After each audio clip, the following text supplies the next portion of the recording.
Boa. Tá boa. bom? Vamos lá. Padre, é uma imensa satisfação pelo seguinte, minha mãe, coitada, ela se tivesse aqui, né, Helene, já estava aqui, já estava tirando Tietando, foto, né? tietando. Eu não conheço mulher mais católica que minha mãe. Minha Poxa, que mãe é maravilha. incrível, de rezar o terço, de falar, filho, de ter aquela sensibilidade de falar, filho, aconteceu alguma coisa e aconteceu. Ela falou, eu tava rezando Que bom. e Deus tocou meu coração pra eu te ligar. De E eu pedir espero que tal mãe, tal filho, né? Ah, sim, sim. Você também. Eu acabei.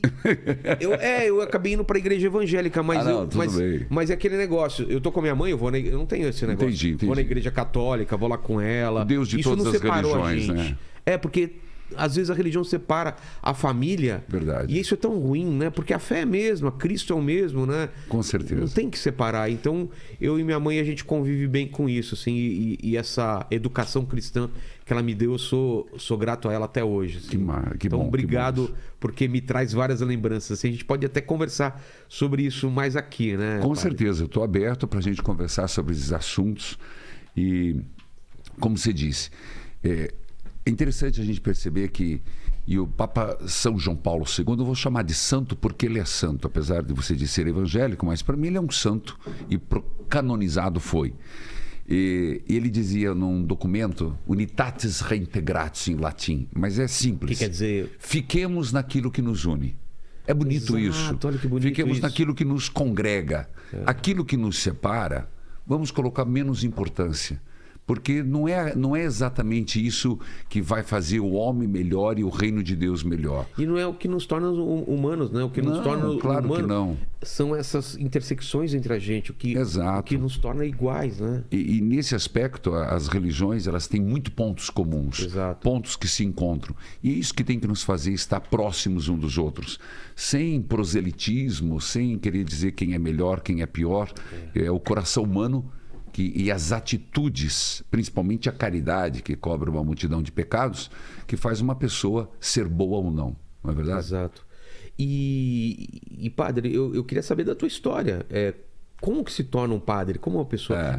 Eu não imagino que uma criança, a primeira coisa que ela pensa, vou ser padre. Quando que se toma essa decisão? No seu caso, como que foi essa experiência? Rogério, é interessante, porque eu vim de uma família católica como a sua. Meu pai era vicentino, um homem muito dedicado à caridade, os asilos, sabe aquele que cuida dos asilos e tal.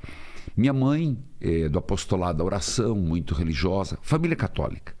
Mas eu sou o filho mais novo, minha mãe me teve com 43 anos. Nossa! Então, com 43 anos, a possibilidade de dar errado é muito grande, né? Sim, já é arriscado, não é? Eu já sou um milagre de Deus, porque eu nasci... E quando eu nasci, eu estava no hospital e nasci com o cordão umbilical enforcando, e o médico disse assim, ó, é melhor tomar as providências, ele não vai sobreviver.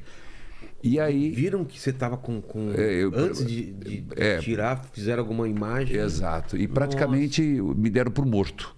E minha mãe, muito religiosa, decidiu que eu fosse batizado dentro do hospital. Então pegaram minha tia, meu tio, padrinhos, o padre fui batizado no hospital. E minha mãe disse, olha, se ele sobreviver, ele vai ser, eu peço à Nossa Senhora Aparecida que ele viva. E será uma homenagem à Nossa Senhora Aparecida. Então meu nome é Reginaldo Aparecido Manzotti. Uma homenagem à Nossa Senhora Aparecida.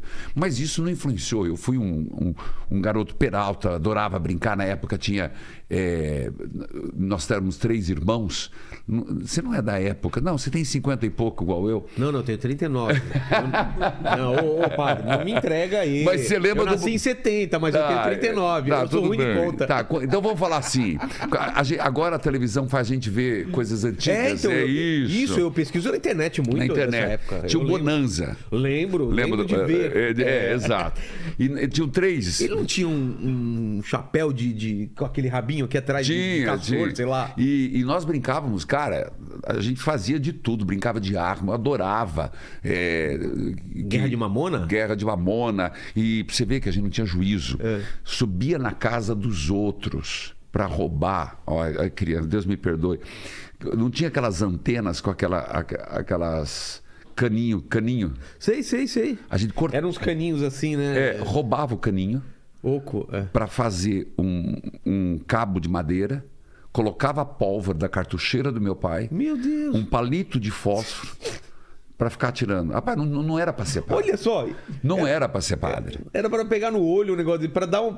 Era para dar errado. Para dar errado eram dois, né? Era. E era assim que a minha infância foi assim. Depois saiu o telequete. Sei. E nós tínhamos palha de arroz. Eu já era empresário na época, porque meus irmãos lutavam e eu cobrava os ingressos. Sabe aquele telequete, aquele ringue? Sei. Aquele que dá cambalhota. Cambalhota, rapaz. Então, só que eu sempre fui voltado para as coisas da igreja. Você cresceu onde? Em Paraíso do Norte, uma cidade, eu falo que eu vim do paraíso e volto para o paraíso. Paraíso do Norte. Enorme, cara, enorme a cidade. É. 12 mil habitantes. Primeira vez que colocaram o semáforo lá, a cidade inteira foi pensando que era uma discoteca por causa das luzinhas, rapaz. Era um negócio mesmo? impressionante. Amo, viu? O pessoal que está assistindo Paraíso do Norte, amo minha cidade, volto lá com muito carinho, tenho paixão por Paraíso. Mas eu sempre fui voltado para as coisas da igreja. Participava do coral, participava disso, daquilo. E, de repente, eu olhei para o padre da minha paróquia. Por isso que eu falo referências boas. O padre da minha paróquia era um italiano, falava mais ou menos o português. Bravo que era peste. Ah, é? Era. Mas tocava piano maravilhoso, pregava, tinha uma oratória. Assim, sabe aquela oratória assim, uma voz, um vozeirão impostado? Eu falei, eu quero ser igual a esse cara. Via as pessoas prestando atenção. Prestando atenção. Com 11 anos cheguei em casa e achei uma revistinha, por isso que eu falo, ó, por isso que, pais, não coloca coisa pornográfica na mesa, porque os filhos vão ver. Dá um pouco de... Coloca dentro de casa só aquilo que vai somar para a família. Claro. Eu achei uma revista, abri e vi lá, você quer ser padre? Mas era uma revista cristã ou não? Era uma outra? Cristã. Ah, tá. Quer ser padre? Escreva para mim. Frei Jerônimo Brother. Escrevi. De repente, eu estava na escola, ginásio, um dia voltando, era meio-dia, vejo um homem, um alemão, loirão assim, com uma moto. Falei, eita, o que é isso? Aí ele falou, você que é o Reginaldo? Eu falei, sou eu. Eu vim te buscar para o seminário. Eu falei, peraí. Como assim? Eu falei, não é bem assim. Como é que eu só escrevi? Não, eu vim para buscar para o seminário. Aí Você tinha avisado para os seus pais? Não. Aí eu falei assim, mas aí? Era perto do almoço, minha família italiana. Entendi que eu tinha que oferecer almoço para ele. Falei, mas o senhor espera aí, eu vou falar com a minha mãe. Cheguei lá, falei, mãe, é o seguinte, eu escrevi para o seminário.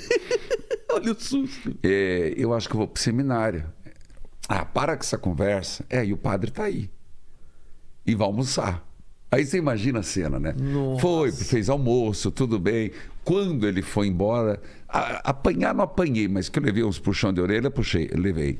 Resumindo, em março do outro ano, já estava no seminário. Com quantos anos? Com 12 anos. 12 anos. Começo dos 12 anos. E claro o seminário substitui a escola? Como então, que funciona? Você fica no seminário, tem o seminário menor, seminário maior e ordenação. Sei. Ao todo são. Não importa com quantos anos você entra. Para ser padre, você precisa ter 2 faculdades. Tá. Filosofia, necessariamente. Hoje já está mais aberto. Não é obrigatório tanto filosofia. Obrigatório é teologia, que são 4 anos.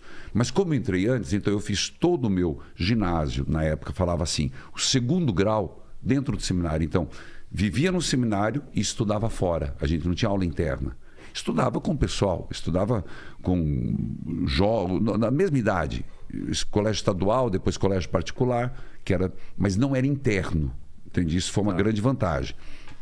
Porque tem também, né? Tem interno. Mas ainda bem que não foi interno. Porque senão, se é interno, você começa a criar um mundo que não é real. Exato.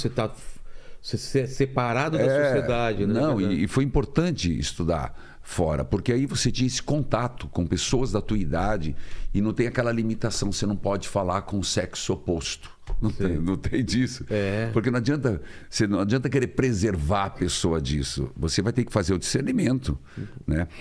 E foi quando eu entrei no seminário e fiquei lá 3 anos, seminário menor, depois passei para o 2º grau. E você vai falar, mas você sabia que queria ser padre? Eu diria assim, eu queria, mas eu não tinha certeza. Porque você não tem certeza com mesmo? 12, 13, 14, 15. Mas batia uma dúvida no seu coração? Sem dúvida, né? Mas na sua cabeça era assim, eu vou fazer e se tiver que ser, eu vou sentir algum chamado? Era assim? Não, eu já tinha um chamado. Já tinha dentro de mim. Tá. Eu quero ser padre. Mas eu não sabia as implicações. Não, e da onde vinha também, né? Era uma coisa da sua cabeça? Era Deus que estava falando? É. Você tinha esse discernimento? Não tinha. Tá. Aí, porque o discernimento é tanto meu, quanto também da igreja. Claro. A igreja tem que ver se eu sou um cara que tem a ver com o seminário, se eu tenho indícios de vocação. Porque tem muita gente que entra como fuga. Então, é fuga por várias razões. Fuga da família, fuga de traumas, fuga... Às vezes é fuga de uma violência da família. Exato. Como antigamente, põe lá para... Ou uma desilusão amorosa. Desilusão amorosa. Então, isso não presta. Eu sempre digo, procurar ser padre por desilusão vai se frustrar e vai estragar a igreja e o cara vai acabar saindo. É verdade. Não aguenta. Então, eu fiquei muito tempo. Então, eu fui discernindo aos poucos. Aí veio a filosofia. Filosofia foi minha fase Che Guevara.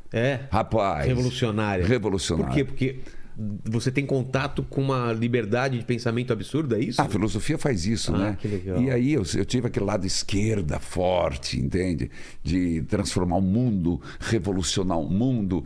E você tem aquela imagem, quem é teu ídolo, Che Guevara. E aí, claro, Che Guevara e o Axl Rose eram os dois.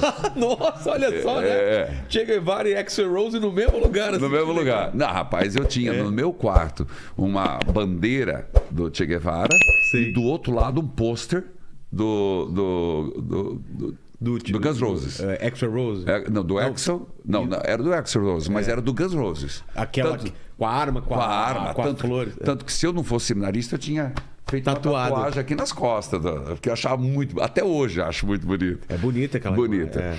Então, aí, isso foi minha filosofia. Roqueiro, então? Roqueiro, gosto, rapaz. Olha. Faz bem, eu acho que o rock faz bem pra gente. Eu acho também, né, que não pode limitar, né? Não, porque eu sempre fui um cara muito inquieto. Eu sempre dizia, eu não quero ser padre por conveniência. Eu só vou ser padre se eu tiver certeza absoluta. Foi quando encontrei um padrezinho velho, me disse... Porque é uma relação muito duradoura, né? A vida inteira, né, cara? A vida inteira. Você não pode ir só por uma paixão, por uma desilusão, por alguma coisa e você vai como fuga, né? Não uma coisa que você tem que pensar, é a minha vida inteira que eu vou me dedicar a isso. É, igual, por exemplo, o pessoal diz, eu vou comprar um cachorro, né? O pessoal diz, nossa, que legal. Você tem noção que vai viver quantos anos, né? Quanto vive um cachorro? 20, 30 anos, 22. Né? Eu acho que no máximo 20 anos. 20 anos. Até menos, né? Então, é um pouco menos filho para a vida inteira e padre para a eternidade, porque você é padre por todo sempre. Então a decisão tem que ser muito bem tomada, né? E depois veio a teologia. Aí são 4 anos de teologia. Mas só para entender, a filosofia é uma coisa separada ou era uma das matérias? Não, filosofia é uma faculdade. É uma faculdade inteira. Quantos anos? 3 anos. 3 anos. 3 anos. Então você se adentra, Kant, você vai para Pascal, você vai para toda a história da filosofia, estuda muito. E por que você acha que a filosofia é tão importante no estudo? Porque ela é a base. Ela deixa de ser meio capial, né? Entendi. Porque a filosofia, não importa de onde você veio, a filosofia ela vai te colocando na essência do pensamento, ela vai te dando lógica, ela vai te dando raízes, né? Então ela vai te dando um conhecimento cognitivo grande. Então, com isso, você vai fazendo a sua estrutura mental. A teologia já é uma busca direta de Deus, theos, logia, estudo de Deus, que também aí te prepara para ser um bom padre. Mas a filosofia é muito importante. Mas a filosofia, os pensamentos, elas não necessariamente incluem Deus, né? Não, a gente estuda de tudo. Você estuda Nietzsche, você estuda tantos outros, até a negação de Deus, e faz parte. Por isso que mexe. Por isso que nesse momento há uma ebulição. A filosofia, na minha vida, foi um marco, um divisor de águas na minha vida. E quando eu comecei a tomar decisões e quando eu achei que eu não ia ser padre. É mesmo? Não. Que momento que foi isso? Foi durante o curso? Durante o curso, durante o seminário. Por quê? Porque aí bem na época você se apaixona, vem toda aquela fase. Eu achei, não é para mim. Música, eu sempre mexi com música. Aí eu gostava, como te falei, do Guns. Saía meio que no seminário meio fora de hora, meio impropriada, para ir ver uns... Não ia ver o Guns N' Roses. Mas já pensou fazer uma missa com aquele... lenço? Com aquele lenço, né? Falando assim, né? Fazendo assim, ó. Muito massa. Ia ser demais. Aí eu ia muito para ver o Guns Cover. Né? Eu gostava. Nunca. É bom? Tem vários. Então eu gostava muito de ir. Então eu tive uma vida muito irrequieta. Tinha já